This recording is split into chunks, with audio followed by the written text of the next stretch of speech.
યુકેમાં ભારતીય સમુદાયના સાંસ્કૃતિક પ્રતિનિધિ તરીકે કાર્યરત અને જાણીતા આધ્યાત્મિક ગુરુ માનનીય શ્રી રાજરાજેશ્વર ગુરુજી આજે અમદાવાદની મુલાકાતે પધાર્યા હતા.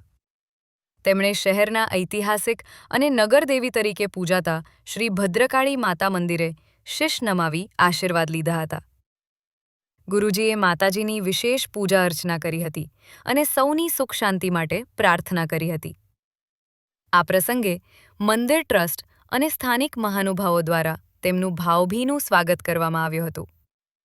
ઉલ્લેખનીય છે કે શ્રી રાજરાજેશ્વર ગુરુજી લાંબા સમયથી વિદેશમાં ભારતીય સંસ્કૃતિ અને સનાતન ધર્મના પ્રચાર પ્રસાર માટે મહત્વનું યોગદાન આપી રહ્યા છે. અમદાવાદ એક એવી નગરી છે જ્યાં ભગવતી ભદ્રકાળીની શક્તિ સ્થાપિત છે. શિવના દર્શન માટે ગઈકાલે ગયો તો હું સોમનાથ મહાદેવ, મગર શિવની સાથે શક્તિના દર્શન ના કરીએ તો યાત્રા અધૂરી કહેવાય. એટલા માટે આજે અમારા વંદનીય, આદરણીય અને પૂજનીય તિવારીજીની સાનિધ્યમાં અને અમારા કપિલજી પંડિતજીના સાનિધ્યમાં એક સંકલ્પ લીધો હતો કે શિવજીના દર્શન કરીએ પણ શક્તિના પણ દર્શનની સાથે આશીર્વાદ પ્રાપ્ત થાય. એનું મૂળ કારણ અમદાવાદ આવવાનું છે. માણસ સવારે નાસ્તો કરતો હોય અને બપોરે લંચ કરતો હોય અને સાંજે ડિનર કરતો હોય.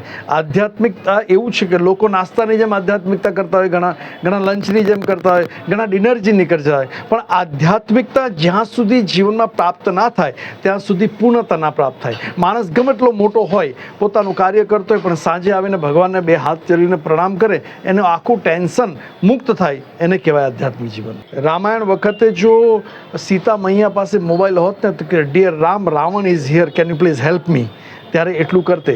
અને આજે આધ્યાત્મિક જગતની અંદર યુવાઓ છે, એના દર પાસે મોબાઈલ છે, હોવો જોઈએ, નો પ્રોબ્લેમ. દુનિયા સાથે કનેક્ટ કરવાનું બહુ મોટું એક સાધન છે, પણ યુવાને જોડવા માટે આધ્યાત્મિકતાની સાથે સાંસ્કૃતિક અને બંને જોડવામાં આવે તો યુવા વધારે જોડાશે. અને એ કહેવાનો ગર્વ તો થાય, કોવિડે ઘણા માણસોને લઈ પણ લીધા, પણ કોવિડે બહારના મંદિર બંધ કર્યા પણ ઘરના મંદિર ચાલુ કર્યા, એટલે એના માધ્યમથી યુવા પણ જોડાયો છે. ઇંગ્લેન્ડમાં એ સંતોનો અખાડો છે, અને અખાડો એટલા માટે કહું છું કે ભારતના નાના મોટા કોઈ પણ સંતો આવે ત્યાં એક સ્વાગત કરવું. અતિથિ દેવો ભવ સનાતનનું પહેલું સૂત્ર છે, અને એ સૂત્રને પાલન કરવાની કોશિશ કરું છું.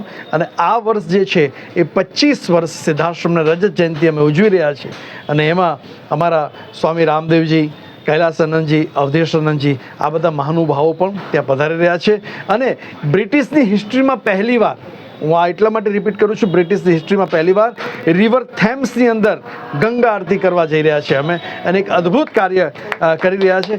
આ બધું કાર્ય જે છે સંતોના સાનિધ્યમાં, સંતોના માર્ગદર્શન હેઠળ અને સંતોના આશીર્વાદથી કાર્ય થઈ રહ્યું છે. અને આ એક મારી ફરજ છે. એક સૂરજ અને દીપકની વચ્ચે, દીપક જેટલો પ્રકાશ આપે સૂરજને જેટલો તો નહીં આપે, પણ ઇંગ્લેન્ડની ધરતી પર એક દીપકને જેવું સિદ્ધાશ્રમ કાર્ય કરી રહ્યું છે.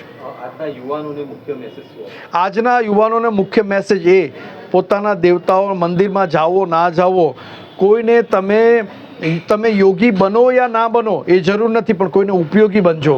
તમને વેદ આવે કે નહીં આવડે એ જરૂરી નથી, પણ તમે કોઈની વેદનાને જાણી શકશો તો આ વેદ અને યોગી બંને કાર્ય, એ જ મુખ્ય ઉદ્દેશ મારા યુવાઓ માટે છે.